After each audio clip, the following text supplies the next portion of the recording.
All right, ladies and gentlemen, hello and welcome back once again to the briefing room. Yours truly, Eric Kavanagh, is here, and I can't go through a show without promoting our future proof episodes coming up next quarter. The world's first made for TV webinar series. If you're in Washington, D.C., or Silicon Valley, or Los Alamos, or Detroit, or Atlanta, or any number of other places, you can find the shows on your local listings, or you can hop on YouTube and find them there. We're posting all of our shows on YouTube as well. And there are actually a few shows with Hammerspace, the company we're going to be talking to today. So let's dive right in, folks. Digital twins in a parallel universe. Speakers today, Adam Marko, Life Sciences Field CTO of Hammerspace, and yours truly, of course. And here's my fun graphic thanks to generative AI. And this is what generative AI came up with for a digital twin. So what is a digital twin? Many of you probably know a digital twin is like a simulation. And the more accurate you can depict your business, the more accurately you can depict your business, the more value you can get from a digital twin. So we'll talk about use cases real quick, and then I'll bring Adam in to talk about how those folks do it. Manufacturing is probably one of the most prominent areas for digital twins because you can map out your entire factory space and figure out how much product you can create. You can do optimization, you can do quality controls, you can do all kinds of things. The key, of course, is to get the data into your digital twin environment. So how do you do that? That's what Adam is going to share with us in a minute. So this is a big one. Smart cities and infrastructure. Smart cities are really, really interesting stuff. A lot of IoT technology. Digital twins are great for IoT, for asset management, for example. If you have lots of trucks, it's great for oil rigs and things of this nature. So smart cities infrastructure, really, really valuable. Good for disaster management too, understanding how you can get people out if things go bad. Building management is a big deal these days. Smart buildings, I'm sure you've heard about that. Healthcare and life sciences, Hammerspace has a lot of traction in the life sciences space, and you can kind of understand why when you start figuring out what a data platform like this can do, or a parallel file system, as they're sometimes called. And one thing that really impressed me about Hammerspace is they're the first company I've come across, and I have worked with easily 1,000 enterprise software firms over the past 20 years. And they're the first company I've come across that took innovation from the HPC world and brought it over to enterprise IT. High performance computing, of course, very big in life sciences, very big in universities, but it's its own ecosystem. And there are lots of really cool things happening in the world of HPC. And Hammerspace saw something and brought it over to the enterprise IT world.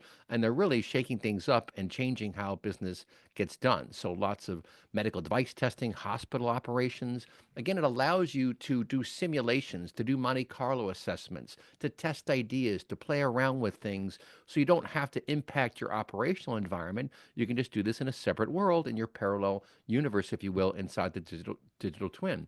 Automotive and aerospace. The Dragon spaceship just picked up those poor astronauts yesterday, and they're apparently heading back right now. Hopefully, they're going to splash down okay in the Atlantic Ocean off the coast of Florida. But automotive and aerospace, really, really important to be able to test out theories about how things work, new designs, new engines, all sorts of stuff. You can do that in a safe digital twin environment where you're not impacting lives and causing trouble for your operations. Energy and utilities, the grid. Oh my goodness, you want to talk about an IoT nightmare. The grid is incredibly complex. I still don't fully understand some of the aspects of how these grids work, but if they go completely down, it's very, very difficult to get them back up. So energy and utilities, great, great use case for digital twins. And of course, supply chain. We had, of course, COVID, which tremendously disrupted supply chain. But before that, we had the tariffs, if you recall, and the tariffs on China back in the previous administration a while back. So we had a lot of time to prepare for these things. But boys, when supply chains go sideways, it is a very, very unpleasant environment. And so if you have the capacity to do planning and exploration and discovery and to do all sorts of Monte Carlo assessments about how you can get your products built with alternative parts, that's where digital twins come in really handy. I always say, don't do it yourselves, bring in the big guns. Here's your moment of Zen. And I'm going to stop sharing and let Adam Marko come in and share. And folks, I always say, don't be shy. Send your questions in via Q&A, and I will disable, or I will enable, I should say, the chat. And with that, Adam Marko, take it away. Thanks, Eric. Okay, let's make sure. All right, are you seeing the main slide?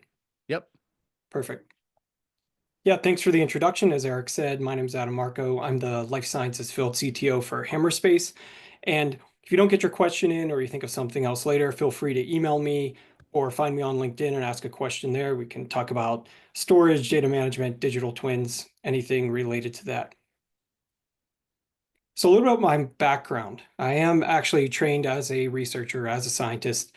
I've started my career at the Pittsburgh Supercomputing Center, where as an intern, I got an introduction to high performance computing. And since then, I've worked at many different organizations, mostly around the structural biology space, as well as the genomics diagnostic space.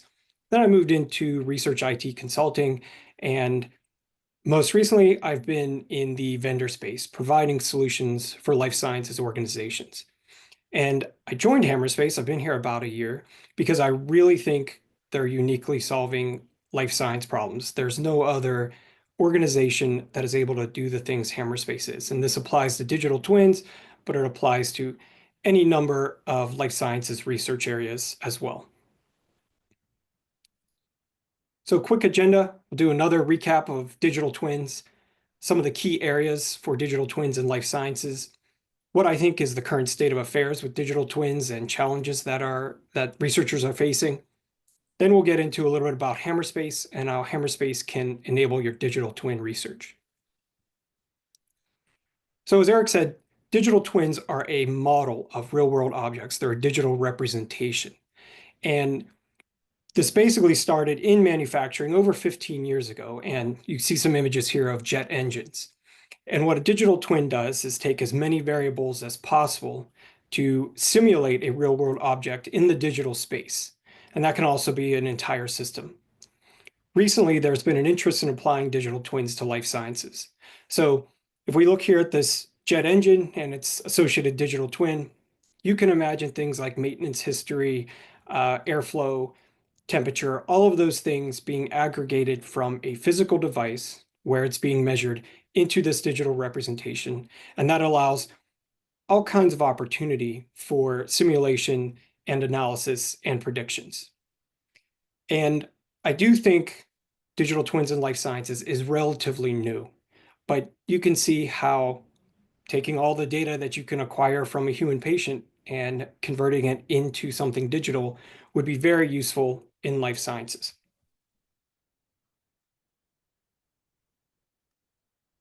So what are some of the use cases? This is not exhaustive.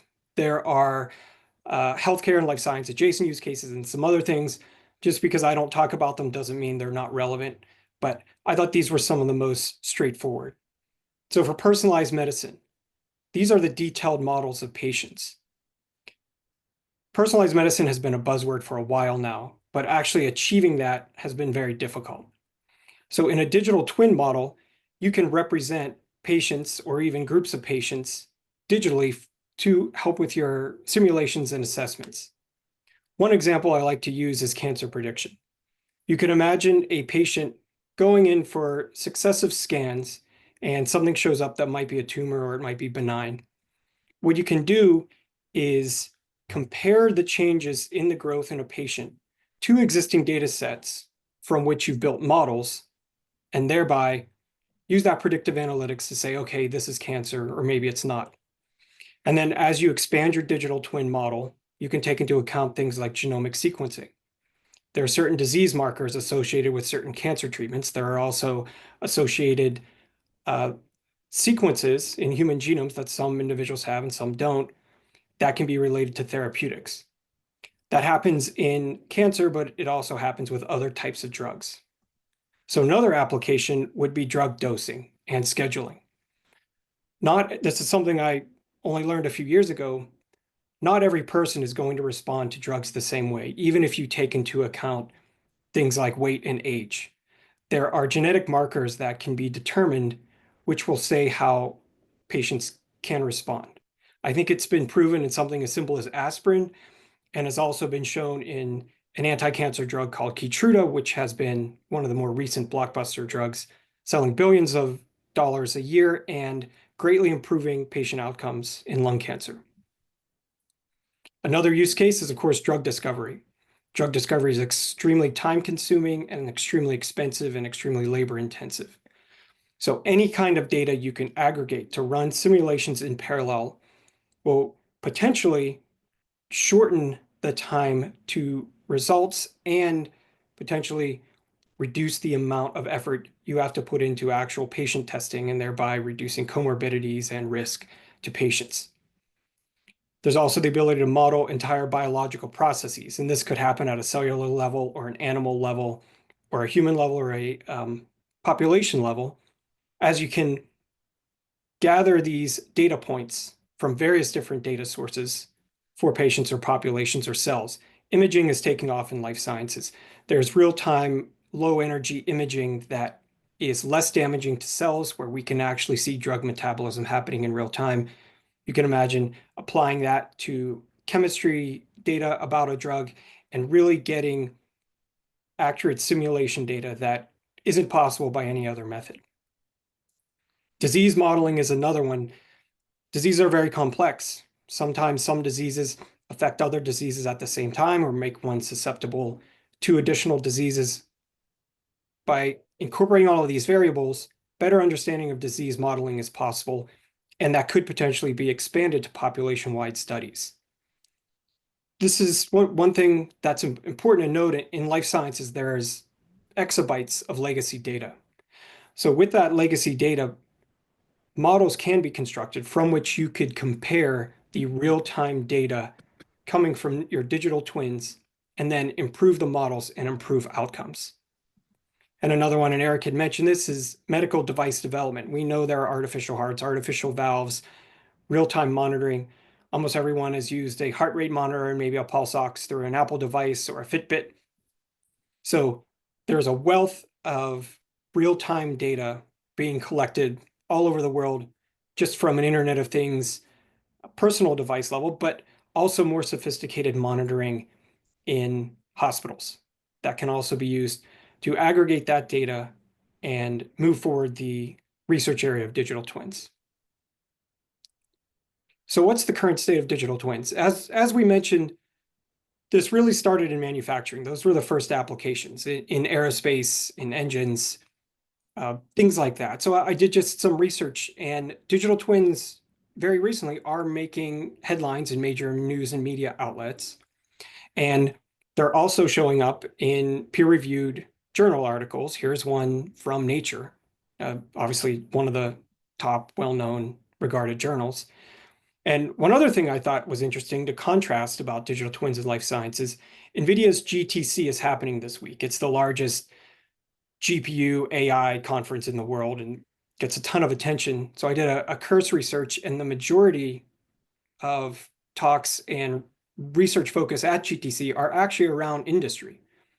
There are probably some healthcare or life sciences talks there. I couldn't find them. I'm not at GTC, but it's interesting that the inertia is still behind the engineering industrial side with respect to digital twins.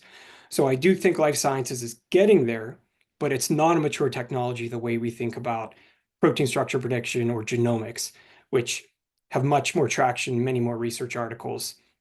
So organizations wanting to work with digital twins have a lot of inertia to overcome. There's a lot of activation energy. There's going to be a considerable amount of planning to really be successful in your digital twins efforts.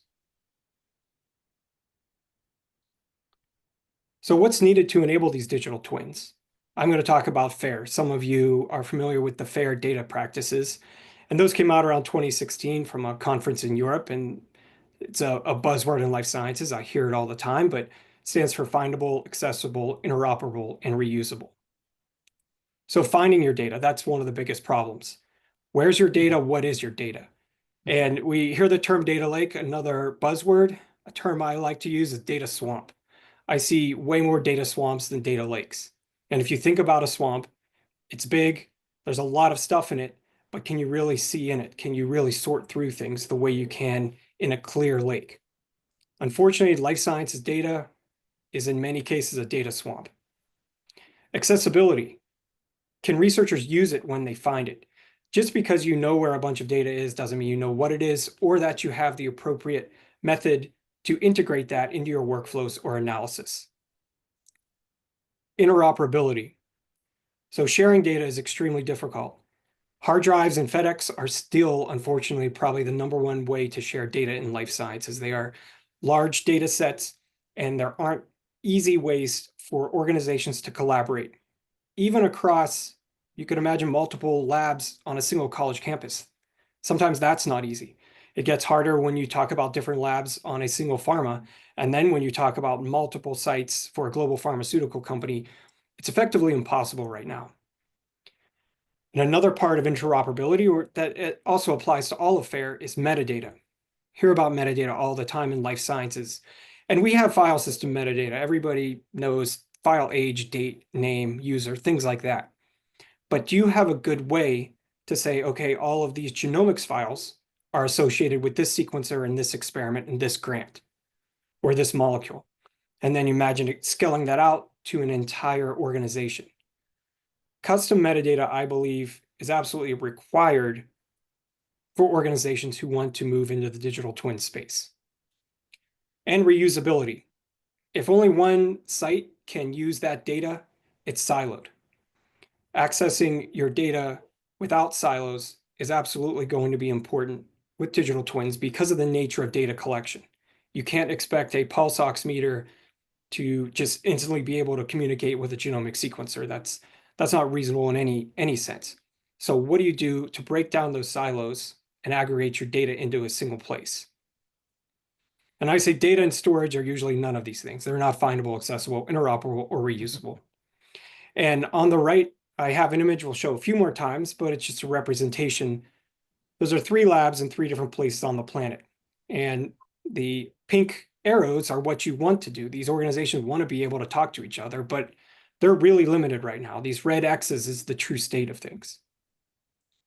And I say what got you here won't get you there.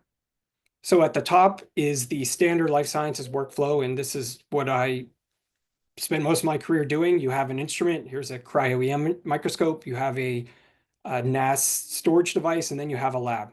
And that's kind of a linear, siloed, segregated workflow. There's very little way to go from the top to what we imagine in the bottom, where it's a true global collaboration environment leading to patient outcomes. And when I say global, this doesn't have to be across the planet. It can, but it might just mean different storage systems on the same campus, different storage systems from different vendors in different departments. I believe Hammerspace is able to solve this problem. That's one of the reasons I joined, and we'll talk about that a little later. So this is a semi-technical note, not so much partially applicable to Hammerspace, but something I do like mentioning, and it could actually probably be its own webinar, I'm sure it can, are the social challenges surrounding digital twins. Things like privacy, compliance, and what kind of dystopia could this create? All of this data, which is a representation of patients, there's a serious question about who owns that. If you decide you don't want that data out there owned by a pharmaceutical company or insurance company anymore, can you delete it? Where is it stored? That's a question for both the patients and the organizations managing the data. Are the proper controls in place? Do they know how to find it? Is it being pushed off to some storage system and then the person who administers that leaves and then, or the researcher leaves and then you don't know where it is? These are very real concerns. Another one that I recently heard at a talk, which I had never even thought of, was unintentional data collection. When we think about these real-time devices and how they're monitoring, there was one, it was a wearable. It was basically a camera that was measuring a patient neck angle. And they could actually determine certain disease traits based on the patient's neck angle while eating. So that's all fine and good and can be fairly accurate. But what they didn't predict is that camera was capturing other individuals. So generally when you're at a restaurant and oftentimes at home, there are other people there. Those individuals did not consent to being recorded. So things like this will become issues in digital twins. So beyond the infrastructure challenges, there are true social ethical challenges that have to be considered.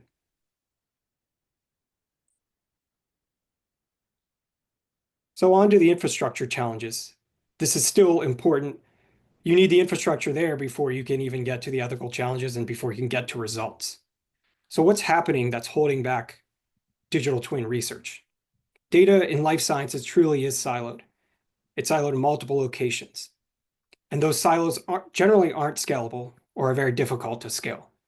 You can't necessarily just throw more storage devices at one location and then everything's faster and easier to share. It's very unlikely, and that there's no real precedent for making that work well. And as a result, your researchers can't collaborate. Outside of the researchers, the administrators have multiple vendors and technologies to maintain. Once you move past just on-prem storage, there's hybrid cloud, there's cloud only. There is a ton of different technologies, interfaces, APIs that have to be considered when you're talking about aggregating all of this data in the life sciences. And I say scientists should be running analysis. They shouldn't worry where their storage is. They shouldn't have to administer storage systems. That slows down science. It slows down collaboration. But unfortunately, it is the reality in the research space. Scientists do have to think about these things. And it's easy to forget. People leave, paths change, things like that. And it slows down the ability to do effective research. Right now, it's very uncommon to see all of the data that you would want to collaborate all in one place or be accessible from one place. So what is Hammerspace? What are we doing that could potentially help digital twins and other life sciences efforts? We're a global data platform, and at our core, we are a parallel file system, but we do much more than a standard high-performance parallel file system. We have data orchestration services, which is a fancy term for meaning we can move your data to any location using custom workflows. So if you have, say, a high performance tier where you run your initial analysis, and then after 2 weeks, you want that data moved to the cloud, for example, where it'll be stored, we can set what are called objectives. So the data hasn't been touched for 2 weeks, automatically move it to the cloud and make it read only in the cloud.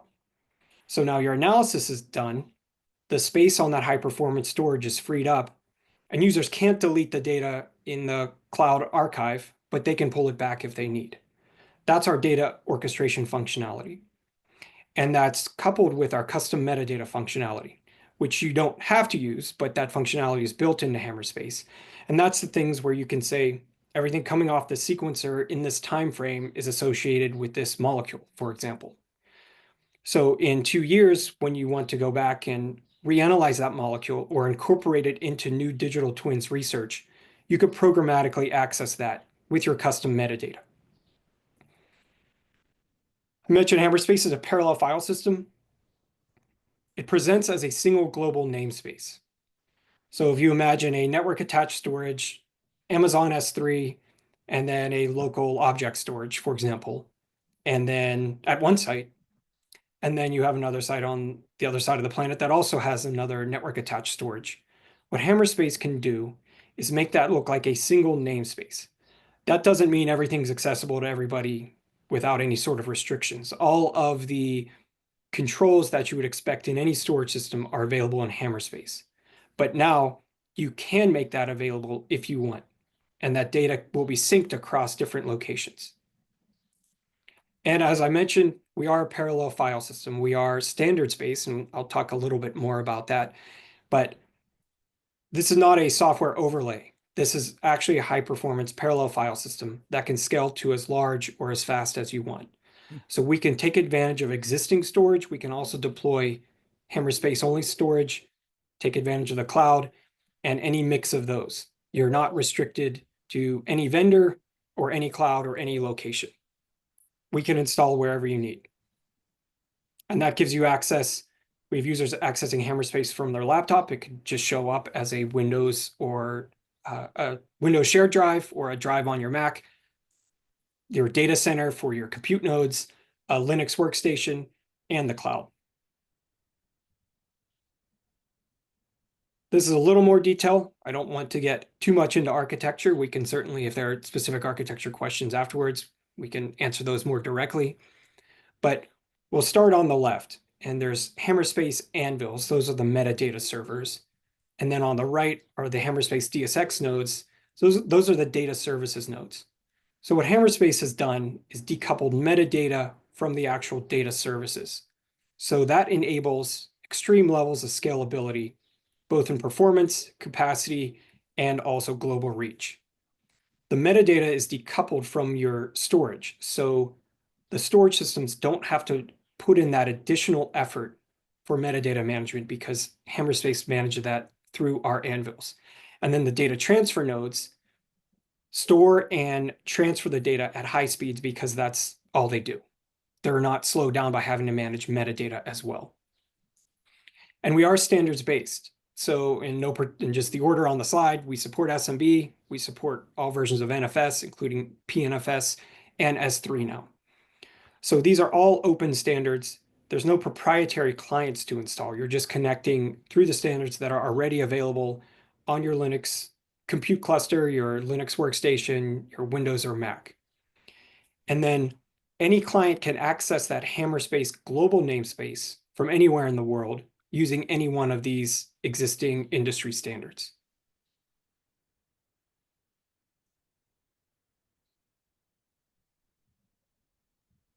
Try to describe what this would look like in a digital twin space and how you would enable the research through a single namespace. There's a different representation of what we just saw, but on the left, you'll see your Anvil metadata servers and then your commodity servers, which are your DSX nodes. And that dotted rectangle is the Hammerspace parallel file system. So you can aggregate any storage from any location. So you imagine any vendor across the world. And in this case, I have a hospital, a pharma company, and Internet of Things data that's stored in the cloud. All of that is then accessible through Hammerspace and can be read and written in a very high performance parallel way through any of the existing open standards. In addition to that, you can move that data around.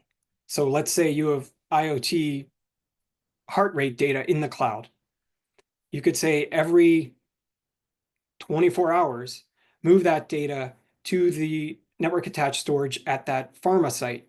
And then that kicks off an analysis job that couples with recent next generation sequencing data. Any mix and match that you can imagine, if you can write an if-then statement for it, we can support that.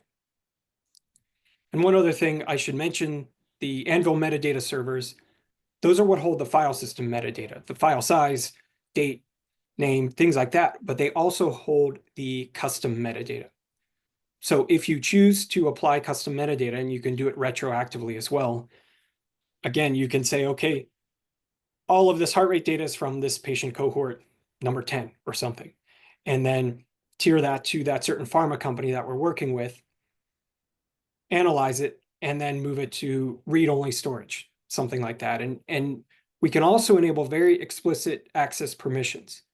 We have one pharma customer who has their users moving data to a read-only location, but it's restricted to where they can just see the files. They actually can't move them back or open them once they're moved to that spot. So we can be as restrictive as you need or as open as you need. If you need everything in one place, accessible to all the users of an HPC cluster globally, we can do that. We can make it look like your analysis is, you could submit a job in San Diego and it's actually running in Boston on an HPC cluster, but it'll look like it's running locally to you. So you don't have to worry about copying and rsync and things like that. And so what this means is the researchers and those applications they're running access Hammerspace through that parallel file system. They can iterate through whatever model building or additional data that they're adding from the digital twins, those variables and those new input streams, iterate through that and get to patient outcomes.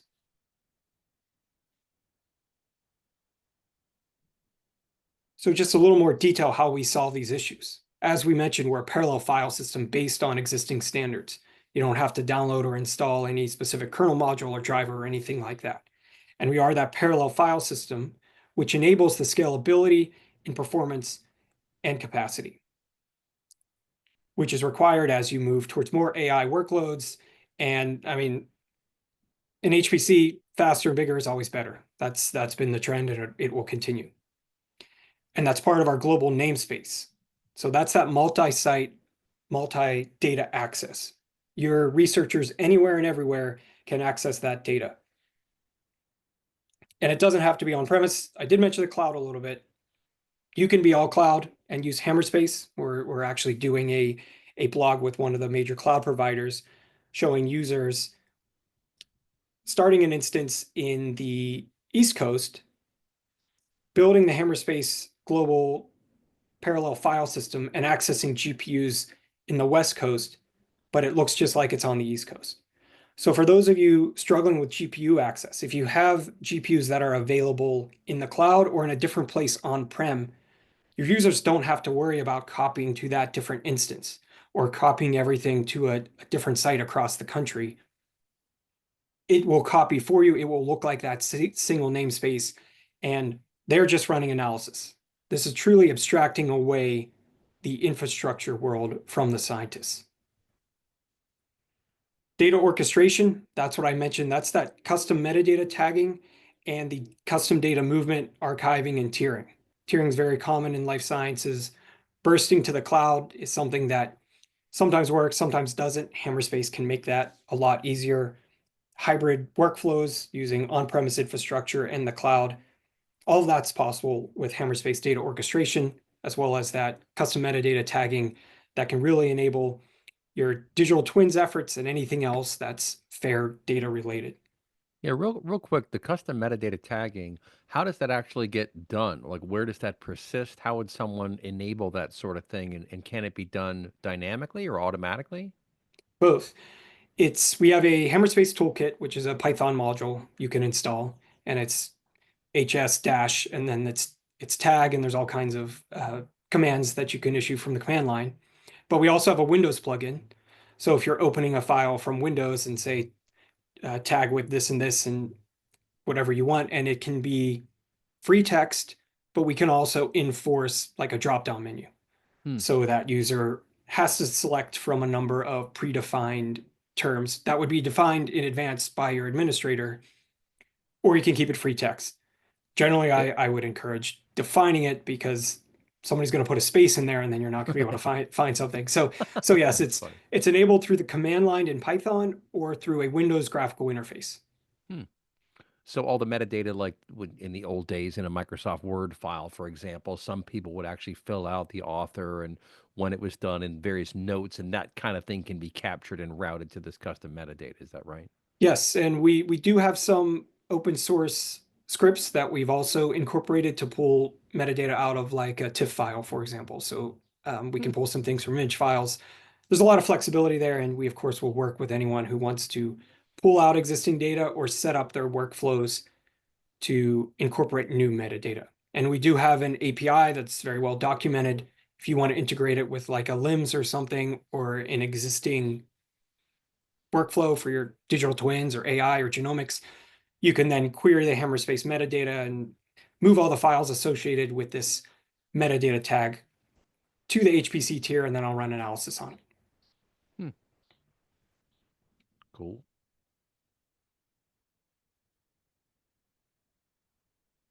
So digital twins definitely have a large amount of promise in healthcare and the life sciences.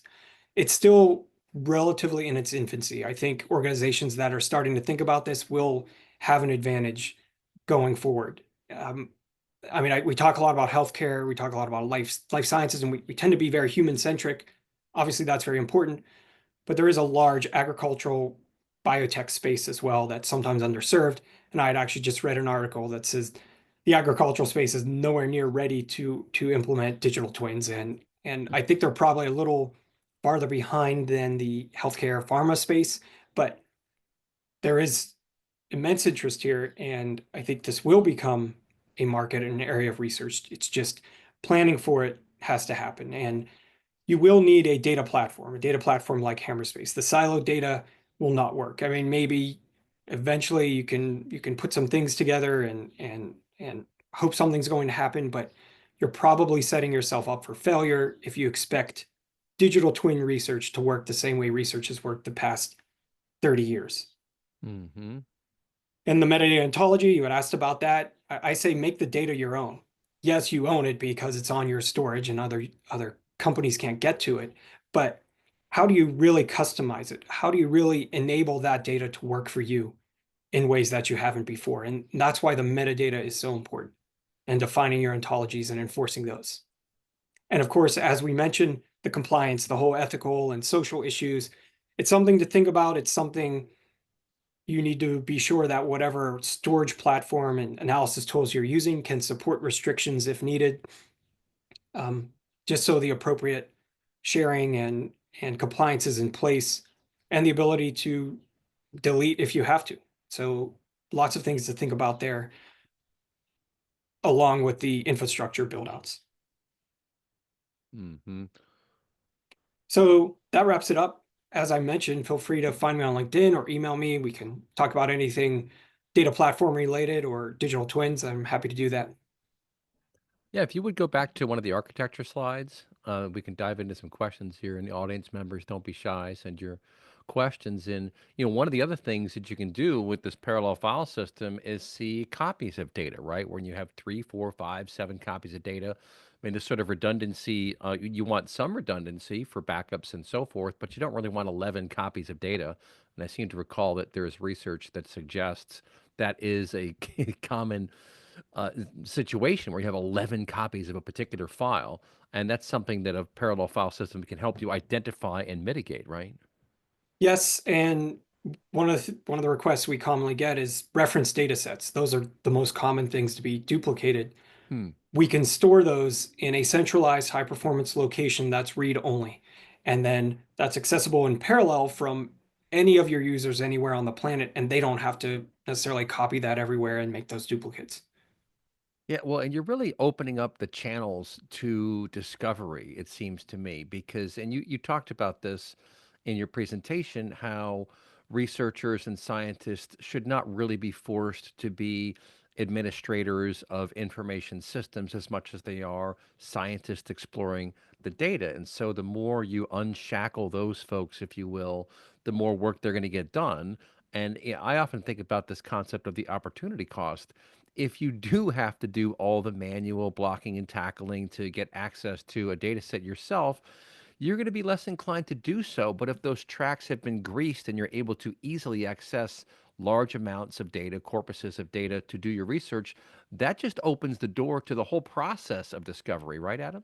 Yep. Yeah. And as a data point for that, when I was consulting for a top 5 pharma that's a household name, they said their users spend 20% of their time basically data wrangling, finding Hmm. where it is and coordinating with other organizations, moving it around or other groups.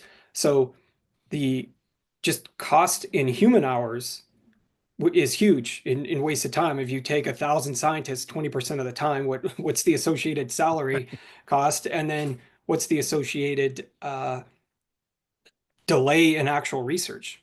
I wrote an article years ago. I called it that people are always talking about TCO, which I think is boring. So I created one called RCO, Research Cost of Ownership. Ooh, What is the effect on your research outcomes of poor data management practices? yeah. Severe. Yes. I would have to think. And we also did a webinar, folks, and you can find this on YouTube if you just search for Hammerspace on the Inside Analysis channel. We did a webinar talking about all the hops it takes. And I was surprised to learn that in many environments for training AI models, whether it be large language models or other AI models, typically data has to make 11 hops from where it's stored to get into the GPU to be processed. That's a lot of hops. I mean, you talk about a large language model, let's say it's just a billion parameters. Well, if you're trying to populate the weights and biases for a billion parameters and every piece of data has to make 11 hops, that's 11 billion hops. And Hammerspace was able to get that all the way down to 4 if the data is affinitized on the compute server. What do you think about that, Adam? That just struck me as a huge innovation to be able to dramatically shorten the path that it takes, the time that it takes, the energy that it takes, the cost that it takes to move data from its source into a GPU to train a model. What do you think? Yeah, I didn't talk about that in this presentation, although it is somewhat germane. I didn't want to get too technical, but I believe you're talking about our Tier 0 product, Yes. which is part of Hammerspace. It's not a separate appliance or license or anything. What that does is take advantage of NVMe, whether it's on a GPU or we can even support it on compute nodes if you don't have GPUs. And It uses something called an NFS kernel bypass that gets that data much faster to the GPUs or CPUs, as you mentioned, by taking advantage of the local NVMe that typically ships with those GPU nodes or your compute nodes. Because the what we see very often, it's not the case everywhere, is you'll have several GPU servers and that storage is either not maxed out or is not being used effectively because the analysis is happening on a file system somewhere else. So we can aggregate that storage into very high performance, low latency parallel storage that's part of Hammerspace. And again, your users don't have to think about where they're putting it or actually manually moving up themselves. That can be orchestrated in a very high performance, low latency manner. Yeah. Yeah, this is fascinating stuff. And, dating back to the earliest days of DM radio, which I call the world's longest running show in the world about data, because we turned 17 years old last month, in fact. And way back in the earliest days, I had gotten into the business intelligence industry back in 2001 and actually worked for the Data Warehousing Institute from 2005 till 2007. So I was very familiar with ETL, extract, transform, load, and batch windows and data movement in general in batch. And it dawned on me one day, I'm like, boy, we got to stop the madness because there's so much data that's being moved around and around and around and around. And you typically only use 10% of it or 20% of it. And sometimes you're even moving old data and overpopulating newer data, fresher data. I mean, there are all these problems that occur. And every time you move data, there's a chance for something to be truncated or a file to go bad or just something bad to happen. And I thought someone has to do something about this. And then I come across Hammerspace and I realized this is very, very, very compelling because data movement is important in the business, especially for research, especially for development, but also for training AI models. But the manner in which we were incrementally moving around in all these batch processes that were what's the word, rather opaque to even the administrators is a real problem.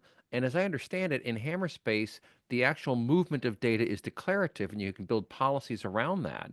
So, my point is that in a research environment, you can establish policies for who gets priority access, who gets maybe second tier access, something like that, which kind of solves one of the biggest problems, which is trying to fit your job into the latest batch window, which is manually operated by a small team of data engineers somewhere. And by making that declarative and by separating the movement, the whole metadata side of that equation, it seems to me Hammerspace really opened the door to solving that previously intractable problem. What do you think? Yeah, and just a associated article that I mean, I think the things from the early 2000s with business intelligence are becoming more applicable today to life sciences research. And actually, one of my former colleagues, Carl Goodwin, he's at BioTeam. He has a good article on BioIT World's website. You can Google data lake and BioIT, and he talks about extract, transform, load, and data access and accessibility. We had a meeting about Hammerspace, and it does fit into his four principles of scalable data management. Yeah, we have a great question from an attendee here who is asking, what's the relationship between the global namespace mentioned and the unified namespace? It's just semantics. There's, That's what I figured. yeah, And that global namespace is central to the Hammerspace vision, right? So it presents as one file system to the user, whether or not the data is in this particular data center or in Amazon, and you can yep, replicate any of those environments, right? yes, Yeah, that's another huge benefit. I mean, I think about with AI and companies really looking to harness the power of AI. And let's face it, most of the time they're talking about Gen AI these days, but Gen AI is just one component of the AI landscape. And there are, I think, going to be many innovations in the next few years of bespoke models deployed for very specific use cases in business. In fact, there's a company we had on the show a while ago, very interesting company called SafeBooks, and what they're doing is creating a bespoke model for every one of their clients of their finances, of their financial transactions, such that you can kind of monitor and track and do things like this. Well, guess what? If you want to train your own models, you need to get data into the model to train that sucker.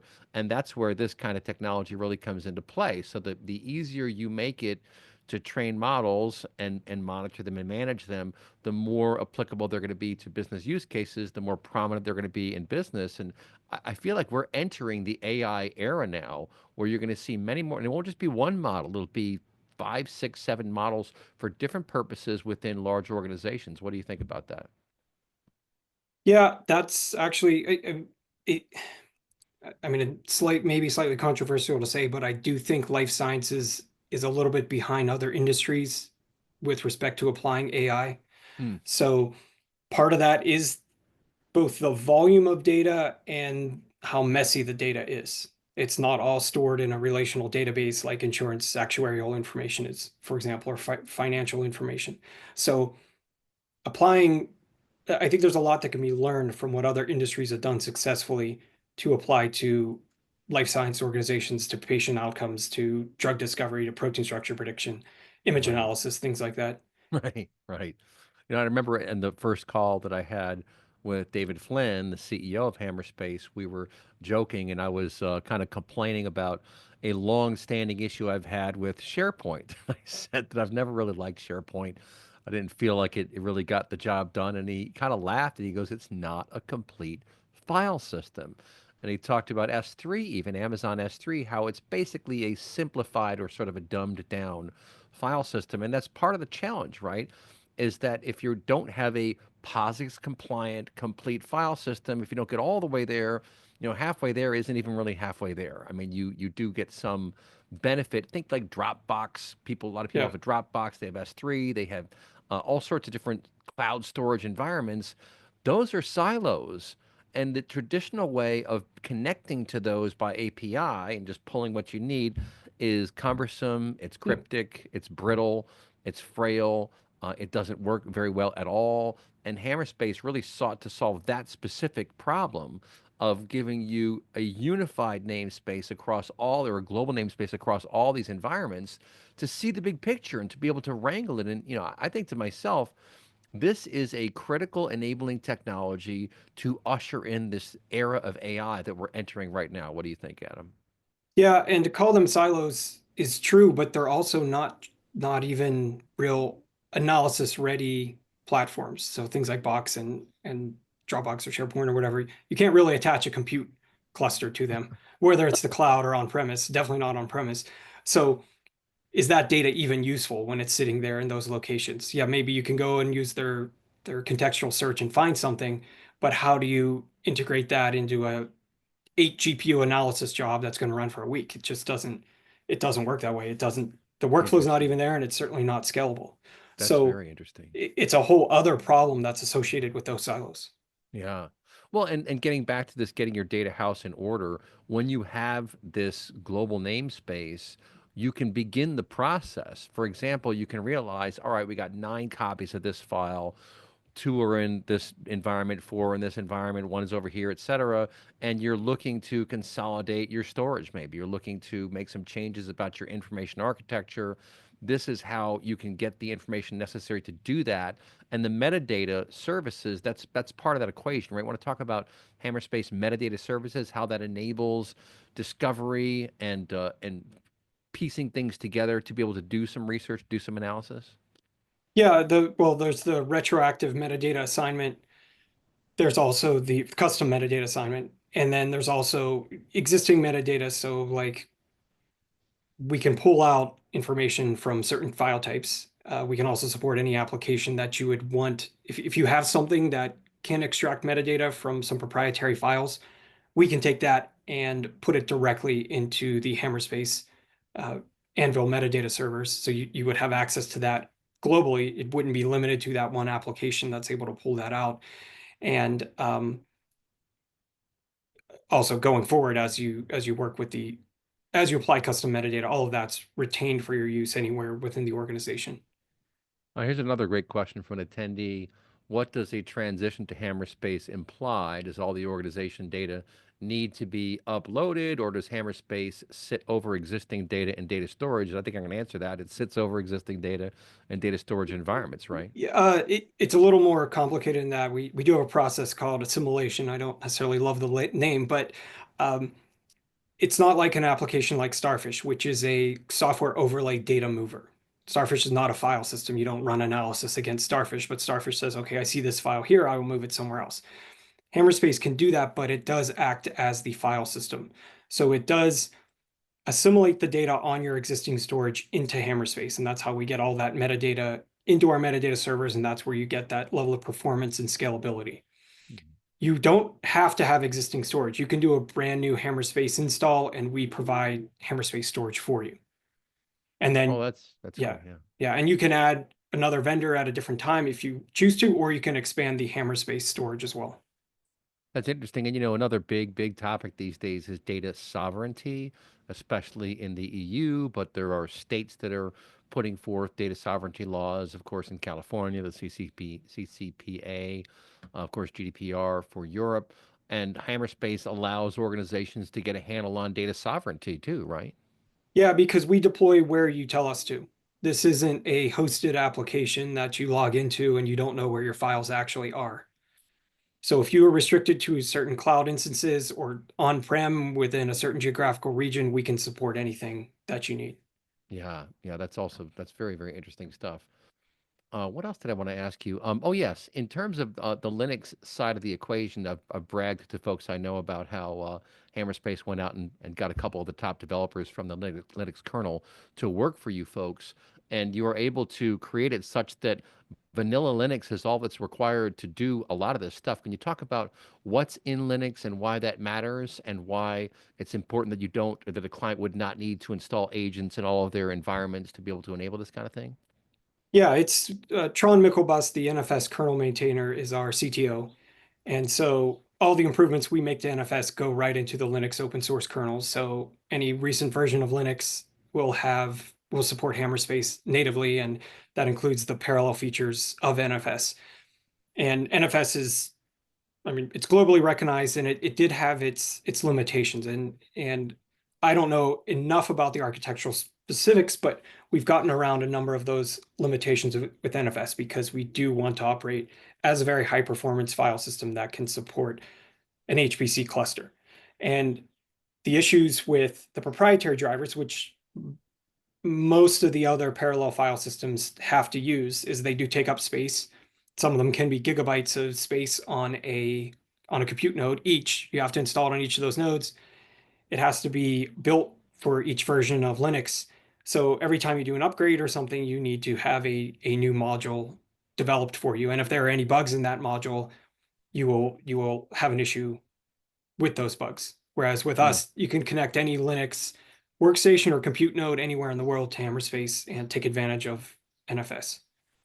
Yeah, that's really cool stuff. And I'll close with an analogy, and I'm just curious to hear your thoughts on this because I'm always trying to explain to folks what matters, how this all kind of comes together, and thinking about how Hammerspace has abstracted out all the file metadata management into this layer of abstraction outside of the storage environment, why that opens up this massive data path to move data around very quickly. And I thought to myself, in the old-fashioned way of doing things, it's kind of like when I used to drive into New York City from Hastings on Hudson, which is just maybe 10 miles north.